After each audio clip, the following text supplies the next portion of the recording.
Vk3otn on disc, which may be purchased for the small sum of $15. Details are on our website, but I know a number of listeners are of the old school and don't have email facilities, in which case you can contact me on, now if you write this down, 0418 386 030. That number, 0418 386 030. Also, if you would like to join the RAOTC, you can obtain a restricted membership if you have held an amateur radio licence for at least 10 years, and full membership after 25 years. Annual membership fees are only $18. It is a very worthwhile investment. This is Vk3otn. We're saying 73 and listening now for any checking and callbacks for those relay stations that have an operator available. Thank you and stay safe.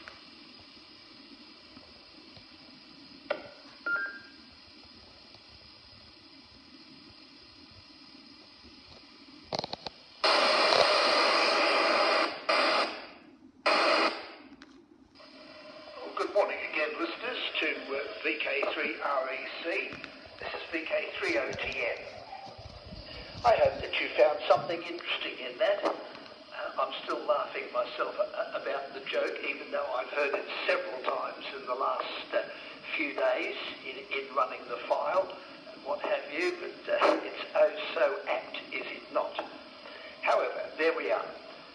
Now, any stations who would like to check in, please, without any comments, just your call sign and your name would be very much appreciated indeed. Vk3otn standing by.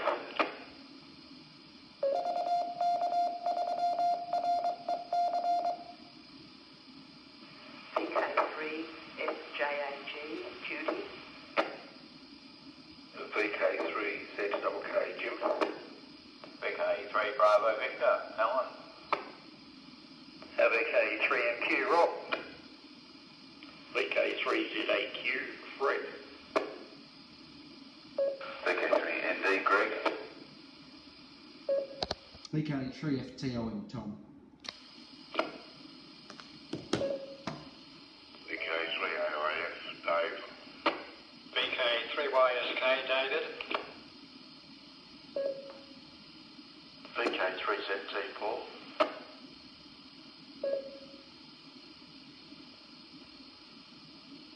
VK3UL, Anders. You, Noel.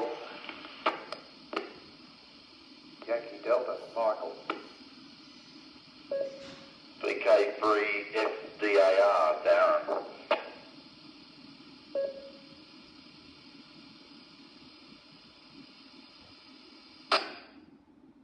Vk3BSF, Peter.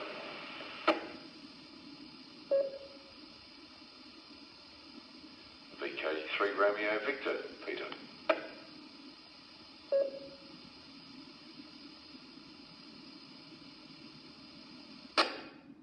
Vk3 Alpha, Juliet Hotel, Alan.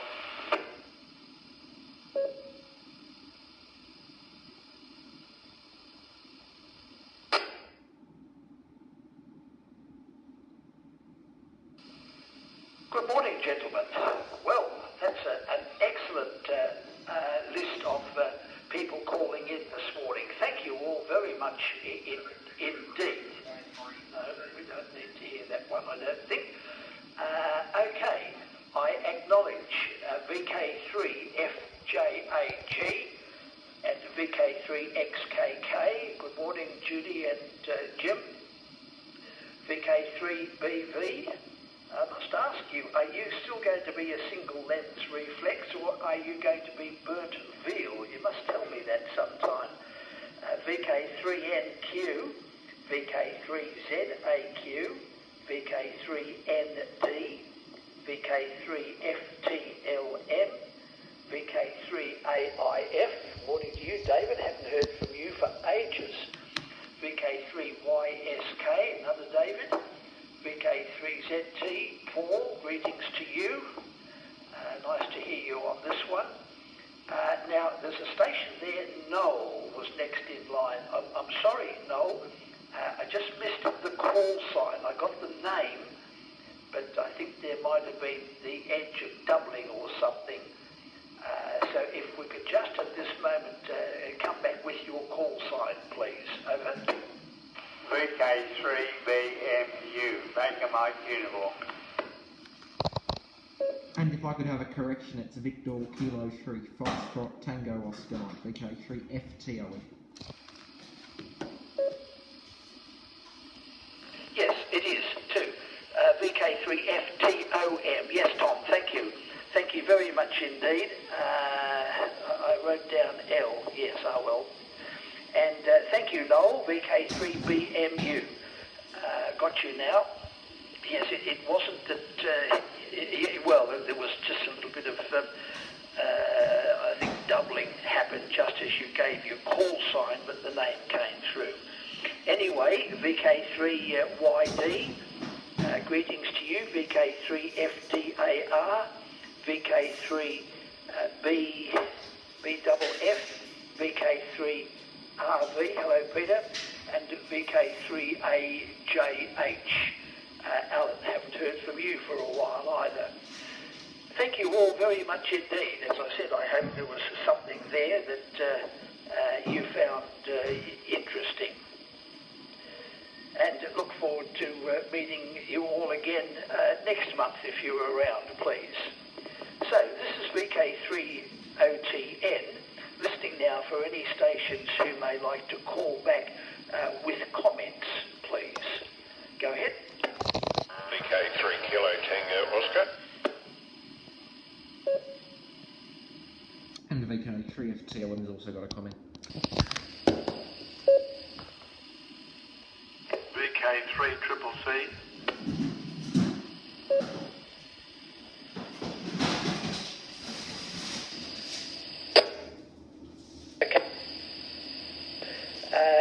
Good morning to you, Mike. Vk3KTO from Vk3otn. Go ahead, please. Yeah, Vk3otn, Vk3KTO. Very good morning, Ian, and good morning to everybody else on the frequency. Great broadcast this morning. Good audio, good quality, and well, both congratulations and commendations, I guess, for putting your hand up once again to be secretary there, Ian. That's great. And regarding the SOS and CQD and so forth, I happened to turn a radio on the other day, and ABBA were performing SOS, and every time I hear that song, I think, well, what a good thing they changed CQD to SOS, because CQD, it just wouldn't have sounded the same, would it? Vk3otn, Vk3KTO. Well, that's true, Mike. Vk3KTO and everybody else from Vk3otn. Yeah, that's true, but look, it's like so many things in life. It's what you get used to. It's what you're trained to do. And as the article said, some companies insisted on using what they taught their operators for many years after general consensus was achieved at the 1906 Berlin conference. But, there we are. And the same general idea applies today. I mean, it's human nature, isn't it? It's on the one hand, and yet on the other side of the coin, we don't like change. So you're caught in the middle somewhere. But anyway, there we are. Good. Well, thanks for the comment, Mike. Very much appreciated indeed. And you're sounding well and happy, which is good. All right. 73 to you, Vk3KTO. I think Tom, Vk3FTOM, I think it was you who said you'd like to make a comment. Go ahead, please. Yeah, Vk3otn, Vk3FTOM. Yeah, thank you for coming back, and I found the bit on Amelia Earhart quite interesting. I think it's interesting. I didn't know the fact that of that Australian telegrapher hearing her. I forgot his call sign, but yeah, I found that interesting. And I also find the I'd never heard of CQD before, so I found that interesting. I don't normally make these because I'm normally got school commitments on a Monday, but considering it's holidays, it's nice to listen to it on the air rather than the internet. Vk3 OTD, Vk3otn.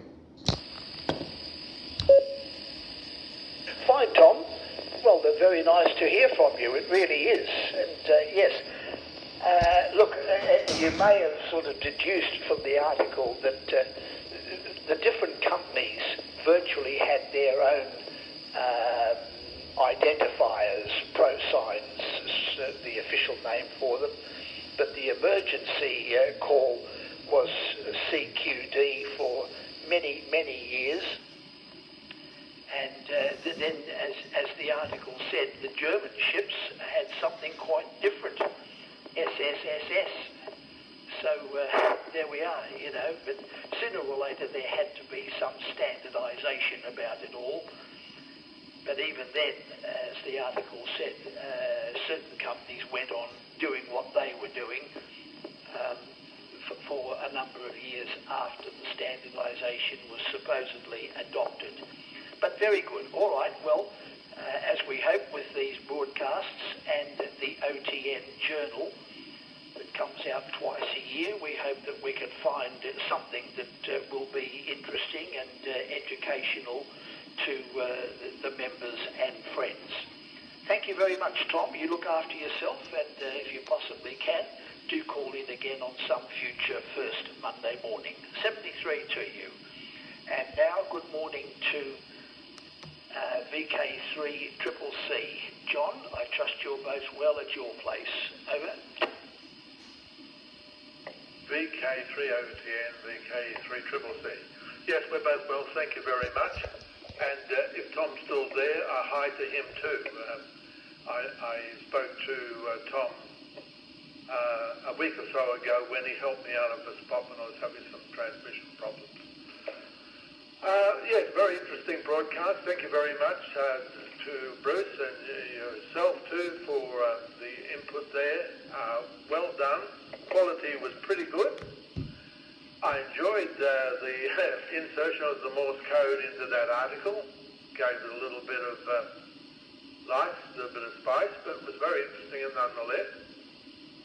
I was interested in the other articles too, and also the joke at the end.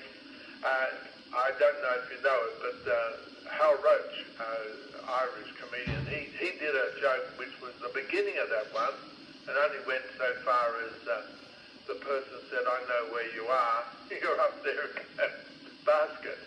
But your one, or the one that you presented, went much further into detail, and that was very amusing. Look, I'm going on a little bit, but I'd just like to say one more thing. I was interested to hear the article about Bob Cunningham.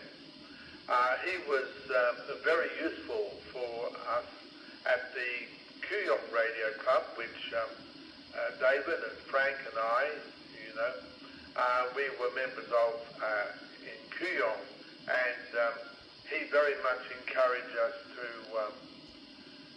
to keep the club going there for some time, and in fact he donated the timber required for the building of our operating desk. We were a little short of money, and he offered to donate that to encourage us to have a better setup. Actually a portable desk which was able to be moved around and put into a parking position when not used. So we were very pleased with Bob's contribution to our club, and you reminded me of him. Of course, he passed away a long time ago now, but that was bringing back memories to me, so that's good. All right, sorry for the long over. And congratulations on taking on the role of the administration. Gee, you're a glutton for punishment. You've been doing it for so long, and there you go, putting your hand up again. So thanks very much. All right, thank you, Ian. We'll speak to you again. Vk3otn, Vk3otn.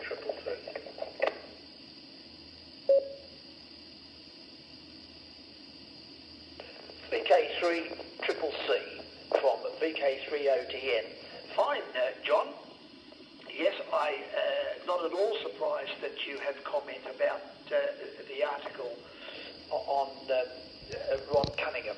Not at all.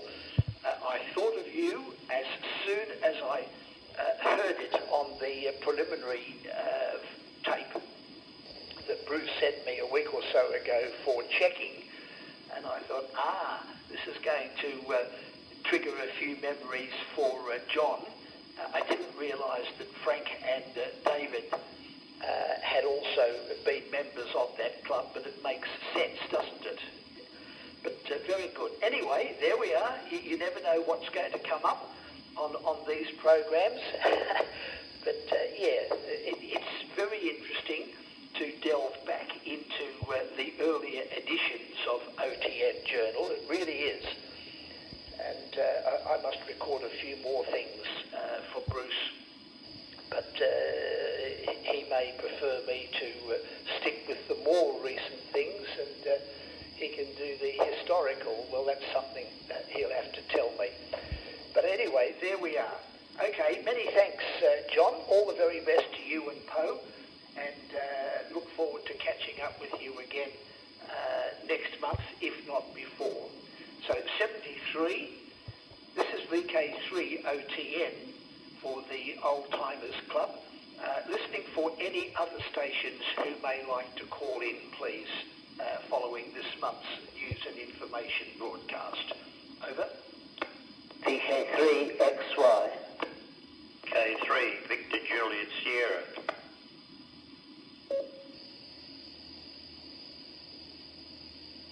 Good morning, gentlemen. Vk3XY and Vk3VJS. Very nice to hear you there. So over to you, Derek. I trust you're keeping well and safe and warm. Over. Vk3otn, Vk3XY. Good morning, Ian. And congratulations on your appointment back into the committee. Congratulations on this morning's broadcast. The content was very interesting, and the audio was armchair comfort. Margaret and I are both well and surviving the lockdown. And the only thing is, with a daughter in Italy, we don't know when the borders will open again to be able to see her. So that's all from me. Thanks again for an excellent broadcast, and look forward to catching up with you soon. Vk3otn, Vk3XY. Fine business, Derek. Vk3XY from Vk3otn. Yes, you mentioned Italy. It suddenly hit me. We haven't heard anything about Italy very much on the news now for ages. For a couple of months, it was all the rage. Now we hear nothing about them. So we don't know whether they've improved, stayed the same, or gone backwards. However, there we are. Anyway, at the moment, we've got our own difficulties here in the Melbourne area. So we have to contend with those. Anyway, very nice to say hello to you, Derek. Thank you very much for calling in. 73 to you. Take care. And now, good morning to Jeff, Vk3VJS. Over. Vk3otn, Vk3VJS. All okay, Ian. Enjoyed the broadcast right up to the part of the joke, and then my doctor rang me with the results of a blood test. So all okay there. Very interesting about Amelia Earhart. When I go research something, I go into it boots and all. So I've got the complete history on the the police radio here in Melbourne from the early days, the early 20s, right through to UHF. I have the fire brigade history as well, Vk3otn. The Melbourne Fire Brigade being the first in the world to have two-way voice communications, both at the top end of the broadcast band.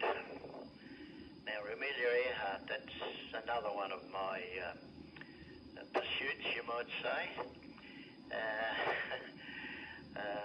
I've got quite a lot of information, several books, and a lot of stuff downloaded from the internet, especially through this TIG Hair organisation that have visited the island.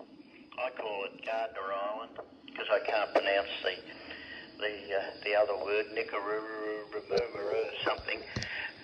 But it's Gardner Island to me, where the original expedition, just before the war, found a bit of a shoe, part of a zipper, a freckled cream jar that she was known to have used.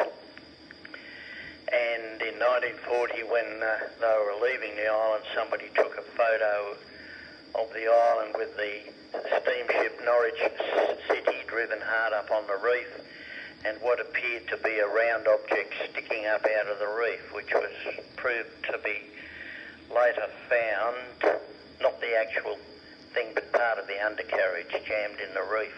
That's since disappeared, but the expeditions have found the actual gully where it was jammed in, but with the tides and cyclones and everything, it's long gone, as is the plane, because she crash landed on that part of the island, and she mentioned Norwich City on the radio broadcast, but somebody misconstrued it as New York City, but it was a steamer in ballast heading from Australia back to North America when it was driven ashore. And there are still remnants, if you look on Google Earth for Howland Island,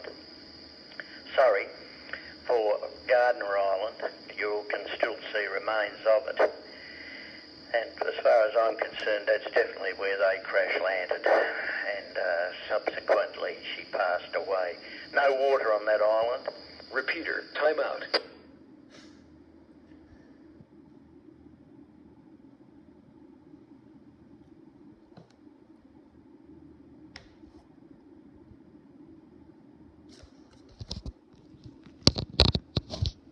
Looks like the device was timed out, Vk3otn.